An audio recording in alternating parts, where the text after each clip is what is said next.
chapter 20. Now Ben-Hadad king of Aram mustered his entire army. Accompanied by 32 kings with their horses and chariots, he went up and besieged Samaria and attacked it. He sent messengers into the city to Ahab king of Israel, saying, "This is what Ben-Hadad says: your silver and gold are mine, and the best of your wives and children are mine." The king of Israel answered, "Just as you say, my lord the king. I and all I have are yours." The messengers came again and said, "This is what Ben-Hadad says: I sent to demand your silver and gold, your wives and your children, but about this time tomorrow I am going to send my officials to search your palace and the houses of your officials. They will seize everything you value and carry it away." The king of Israel summoned all the elders of the land and said to them, "See how this man is looking for trouble? When he sent for my wives and my children, my silver and my gold, I did not refuse him." The elders and the people all answered, "Don't listen to him or agree to his demands." So he replied to Ben-Hadad's messengers, "Tell my lord the king, your servant will do all you demanded the first time, but this demand I cannot meet." They left and took the answer back to Ben-Hadad. Then Ben-Hadad sent another message to Ahab: "May the gods deal with me, be it ever so severely, if enough dust remains in Samaria to give each of my men a handful." The king of Israel answered, "Tell him, one who puts on his armor should not boast like one who takes it off." Ben-Hadad heard this message while he and the kings were drinking in their tents, and he ordered his men, "Prepare to attack." So they prepared to attack the city. Meanwhile a prophet came to Ahab king of Israel and announced, "This is what the Lord says: Do you see this vast army? I will give it into your hand today, and then you will know that I am the Lord." "But who will do this?" asked Ahab. The prophet replied, "This is what the Lord says: the junior officers under the provincial commanders will do it." "And who will start the battle?" he asked. The prophet answered, "You will." So Ahab summoned the 232 junior officers under the provincial commanders.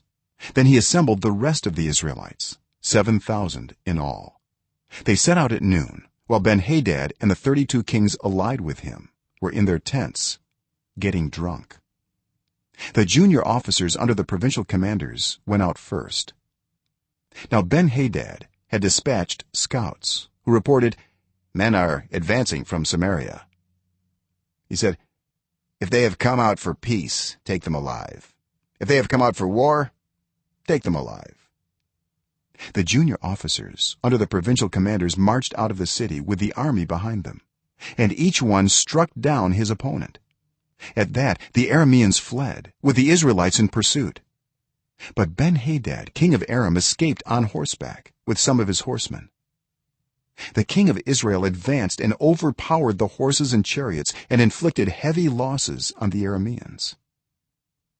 Afterward the prophet came to the king of Israel and said, "Strengthen your position and see what must be done, because next spring the king of Aram will attack you again."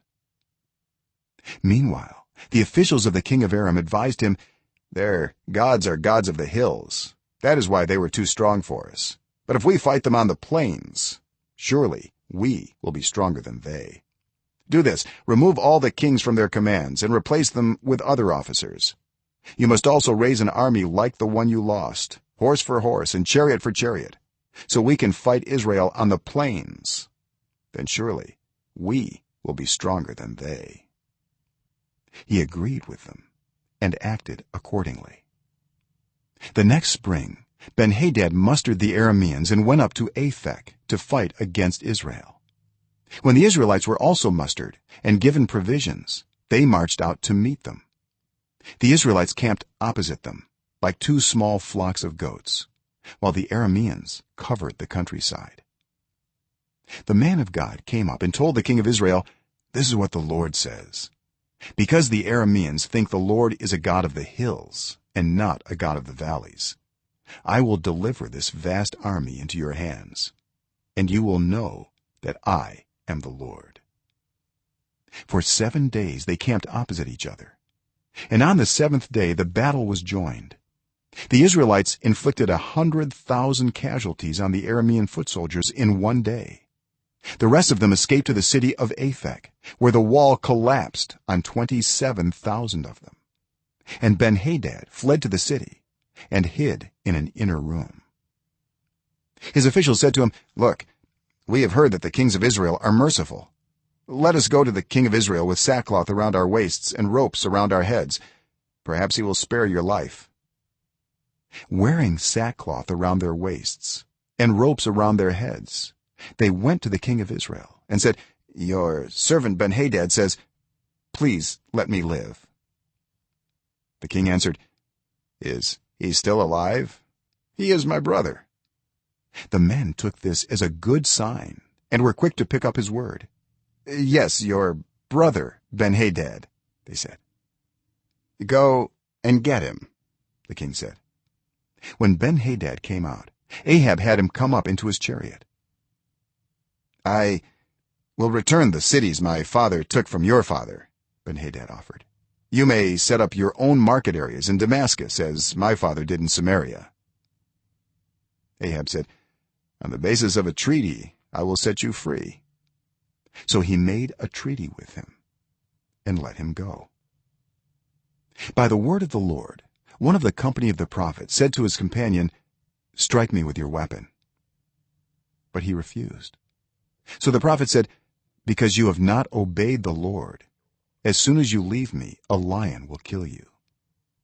And after the man went away, a lion found him and killed him. The prophet found another man and said, "Strike me, please." So the man struck him and wounded him. Then the prophet went and stood by the road waiting for the king. He disguised himself with his headband down over his eyes. As the king passed by, the prophet called out to him, "Your servant went into the thick of the battle, and someone came to me with a captive and said, 'Guard this man. If he is missing, it will be your life for his life, or you must pay a talent of silver.' While your servant was busy here and there, the man disappeared." "That is your sentence," the king of Israel said. "You have pronounced it yourself." Then the prophet quickly removed the headband from his eyes, and the king of Israel recognized him as one of the prophets. He said to the king, "This is what the Lord says: You have set free a man I had determined should die. Therefore it is your life for his life, your people for his people." Sullen and angry, the king of Israel went to his palace in Samaria.